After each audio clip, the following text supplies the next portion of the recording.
السلام علیکم and welcome to my YouTube channel Urdu Kitab Ghar. تو آج ہم آپ کے ساتھ شیئر کریں گے شیروں کے متعلق ایک خوفناک کہانی، جس میں شیر کا شکار اور شیر کی انسانوں کے اوپر حملہ کرنے کی کہانی۔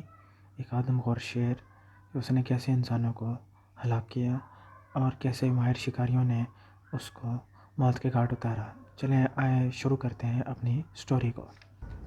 لیکن اس کا غرانہ صرف گدڑ بھبکی نکلی، کیونکہ جب اس کو اندازہ ہوا کہ خائف ہونے کی بجائے میں تیزی سے اس کا پیچھا کر رہا ہوں تو وہ لڑکی کے جسم کو چھوڑ کر بھاگ گئی۔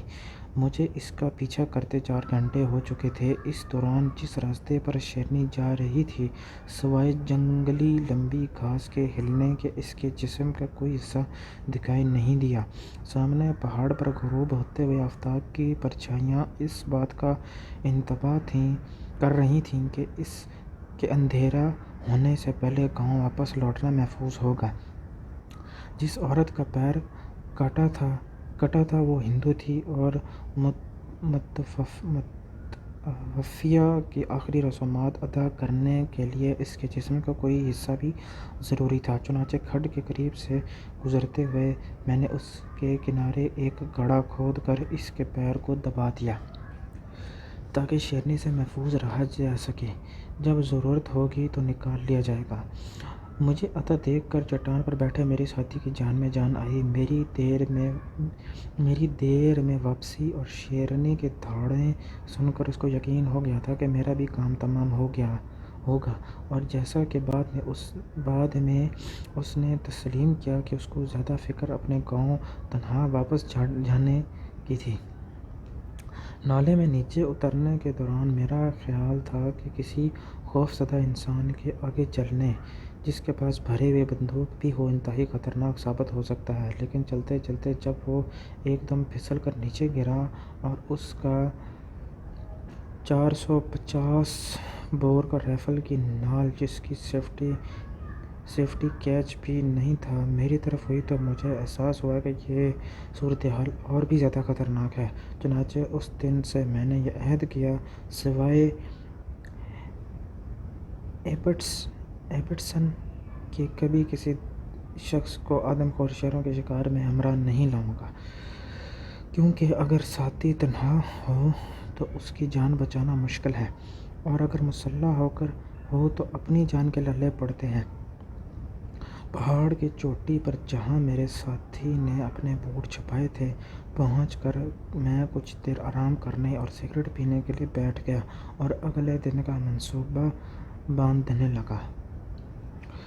میرا اندازہ تھا کہ متوفیہ کے جسم کا جتنا حصہ باقی رہ گیا تھا، شیرنی رات بھر میں اس کو ختم کر لے گی اور اگلے دن یقینی طور پر چٹانوں پر لیٹ کر آرام کرے گی۔ جس زمین پر وہ تھی وہ ایسی نہیں تھی جہاں میں آڑ لے کر اس پر گولی چلا سکوں، اور اگر اس کے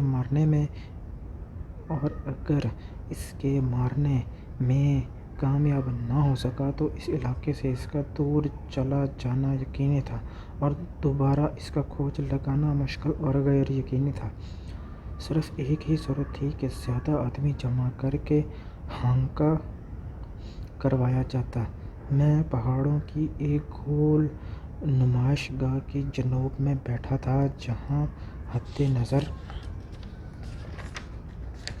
تک کسی جانب نہ تو سبزہ تھا، نہ پودے، نہ درخت۔ مغرب کی سمت سے بہنے والے ایک چشمے نے جو پہاڑ کو کاٹ کر نیچے بہہ رہا تھا، پہاڑوں کے درمیان ایک وادی بنا دی تھی، جو مشرق کی طرف چٹانوں سے ٹکرا کر شمال کے پہاڑوں کے درمیان ایک تنگ راستے سے گزرتا تھا۔ یہ ہانکا بلا شبہ بے حد مشکل ہوگا، کیونکہ پہاڑ کا یہ شمالی حصہ، جہاں تک میں نے شیرنی کا تعاقب کیا تھا، اندازاً 3.25 میل لمبا اور آدھ میل چوڑا تھا، اور اس میں گھنا جنگل تھا۔ لیکن اگر ہانکا کرنے والوں نے میری ہدایت پر پوری طرح عمل کیا تو شیرنی پر گولی چلانے کے قوی امکانات تھے۔ تحصیلدار گاؤں میں میرا انتظار کر رہے تھے۔ وہاں پہنچ کر میں نے ان کو اپنا منصوبہ بتایا اور ان سے کہا کہ جلد از جلد زیادہ سے زیادہ آدمی اکٹھا کرنے کی کوشش کریں اور اگلے دن صبح 10 بجے مجھے اس درخت کے نزدیک ملیں جہاں لڑکی ہلاک ہوئی تھی۔ اس ہدایت پر پوری طرح عمل کرنے کا یقین دلا کر وہ تو چمپاوت روانہ ہو گئے اور پہاڑ پر چڑھ کر ڈاک بنگلے پہنچ گیا۔ اگلے دن صبح بیدار ہو کر پیٹ بھر کر ناشتہ کیا اور اپنے آدمیوں کو سامان باندھنے کے بعد چمپاوت میں انتظار کرنے کے لیے کہا اور دوبارہ اس مقام کو دیکھنے کے لیے پہاڑ کے نیچے اترا جہاں میرا ہنکا کرانے کا ارادہ تھا۔ بظاہر اپنے منصوبے کو عملی جامہ پہنانے میں مجھے کوئی غلطی معلوم نہیں ہوئی اور جس مقام پہ میں نے تحصیلدار کو آدمی اکٹھا کرنے کے لیے کہا تھا وہاں 1 گھنٹہ پہلے پہنچ گیا۔ اس بات کا مجھے صحیح اندازہ تھا کہ آدم خور شیر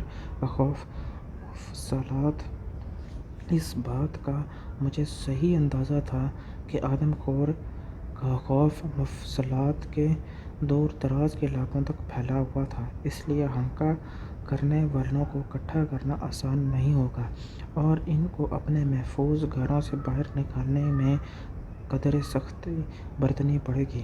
10 بجے تحصیلدار صرف ایک شخص کے ہمراہ آئے، اس کے بعد 2 اور 3 کی ٹولیوں میں لوگ آنا شروع ہوئے، پھر 10 اور 20 کی اور پھر نصف نہار تک 298 آدمی جمع ہو گئے۔